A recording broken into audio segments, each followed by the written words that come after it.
Ребята, выгуливаемся с Дариком в нашем лесу, в дендропарке. И, ребятки, птицы поют. Я не знаю, сейчас вы слышите, нет?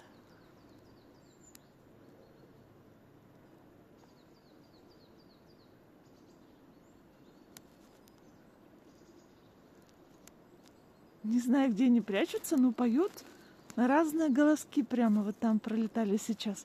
А для меня всегда пение птичек — это весна, ребята.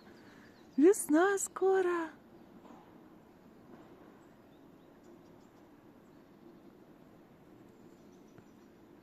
Поют.